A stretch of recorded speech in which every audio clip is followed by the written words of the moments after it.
Olá, irmãos, que a graça e a paz do nosso Deus continue sendo derramada sobre a sua vida. É um prazer, irmãos, estar aqui de volta falando para os amados, ainda não muito 100% da garganta, mas já podendo falar melhor aqui para os irmãos. Estarei de volta às atividades, se Deus quiser, na próxima quarta-feira estarei pregando para os irmãos no culto de oração. Mas hoje, irmãos, eu queria que você, juntamente comigo, nós fizéssemos aqui uma breve reflexão. A gente pensar acerca daquilo que o Senhor é, mais uma vez, para a nossa vida. Sei que já pensamos sobre isso em outros momentos, mas pensar um pouquinho sobre a figura de Deus, sobre quem Ele é, sobre o significado do Senhor para a nossa vida. E eu queria que você já começasse fazendo essa reflexão. Quem é Deus para você? Qual o significado dele para a sua vida? E desde já eu queria que você respondesse essa pergunta, se desafiando, fazendo um desafio para você, na verdade. Entendendo que o nosso Deus, Ele é o tudo da nossa vida, é aquele que deve nos dirigir, que deve nos governar. Entender que Deus é o Senhor da nossa vida. O Senhor no sentido de aquele que nos governa, aquele que dirige a nossa vida, aquele que é dono de quem somos. Essa é a ideia de ter Deus como o Senhor da nossa vida. E esse é o desafio para a gente enquanto cristão, é observar e lembrar que o Senhor é o nosso Deus, que o nosso Deus é o nosso Senhor.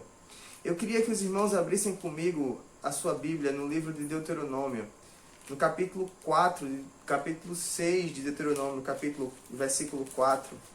Nós vamos ver uma declaração, Deuteronômio 6:4. A declaração que fala ao povo de Israel acerca de quem é Deus para o povo de Israel.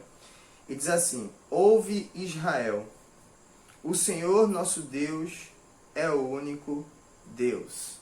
Irmãos, esse texto traz uma declaração acerca de quem é Deus. E diz assim, vou repetir: ouve, Israel, o Senhor nosso Deus é o único Senhor. E vamos agora lá para Êxodo, capítulo 20, onde está os 10 mandamentos. Êxodo 20, a partir do versículo 3, que é o primeiro mandamento, a gente vai ler até o versículo 6, que diz assim: não terás outros deuses diante de mim. Não farás para ti imagem de escultura, nem semelhança alguma do que há em cima nos céus, nem debaixo da terra, nem nas águas debaixo da terra.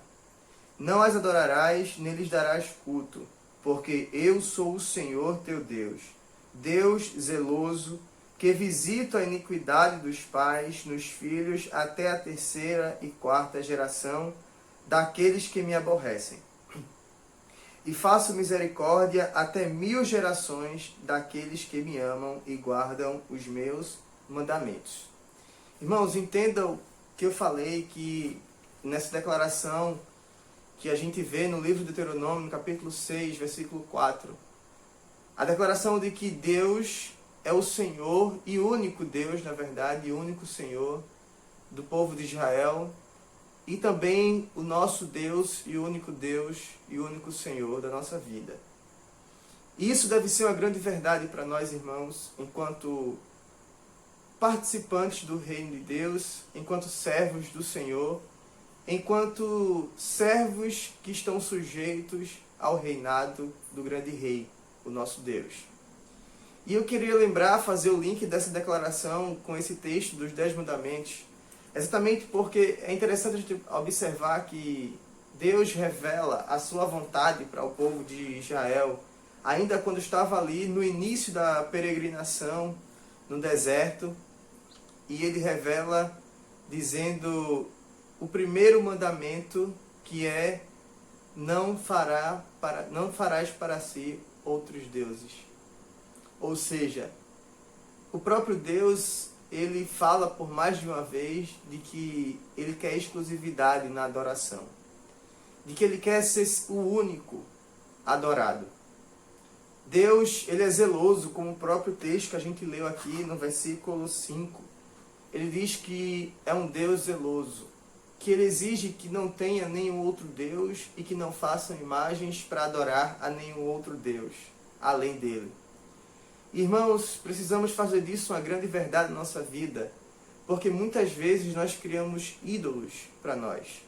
Muitas vezes nós criamos coisas e colocamos no lugar de Deus na nossa vida. Por isso a reflexão inicial é o que Deus é para você. O que Deus significa para você. Sabe, irmãos, nós precisamos cada vez mais entender que o nosso Deus é o único Deus e Senhor da nossa vida.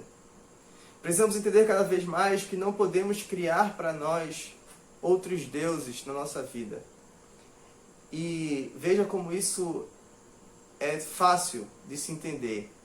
Se você olha para a sua vida, muitas vezes você dá muito valor para coisas materiais, para bens, para familiares, para pessoas.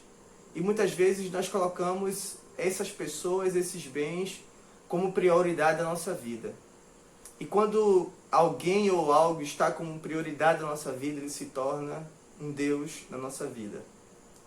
Mas nós sabemos, irmãos, que na nossa vida cristã, a nossa realidade enquanto servos do Senhor, Deus é quem deve ser a prioridade da nossa vida.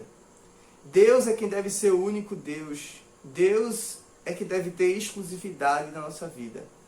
Eu estou aqui com um colar, talvez os irmãos nunca tenham me visto usar esse colar, mas esse colar eu comprei no congresso de adolescentes da JBB, o Team Brasil, e nele tem desenhado um aviãozinho, que significa buscar as coisas do alto. O tema do congresso era cada vez mais alto.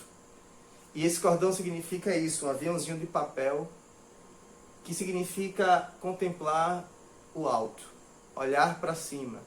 E a nossa vida deve estar sempre contemplando o alto. A nossa vida deve estar sempre contemplando Deus. Nós devemos sempre buscar as coisas do alto. Lembremos do que está lá em Mateus, capítulo 6. O próprio Jesus nos dizendo que devemos buscar, em primeiro lugar, o reino de Deus. Irmãos, isso deve ser uma grande verdade na nossa vida. O que mais importa para nós é fazermos a vontade do Senhor. Estávamos estudando na classe de batismo com os alunos essa semana sobre os 10 mandamentos. E o que é os 10 mandamentos? Os 10 mandamentos é a revelação da vontade de Deus para a nossa vida. E nos 10 mandamentos, o primeiro deles, Deus disse: não terás outros deuses diante de mim. Ou seja, eu quero exclusividade na sua vida. Eu quero que a sua vida esteja 100% voltada para mim. Esqueça essa pessoa, esqueça esse algo, esqueça o que quer que seja e concentre-se em me adorar, em me buscar, em estar me buscando acima de todas as coisas. Essa é a reflexão dessa manhã, irmãos. E queria que você pensasse sobre isso. O Senhor nosso Deus é o único Deus e Senhor da nossa vida. Que Deus te abençoe.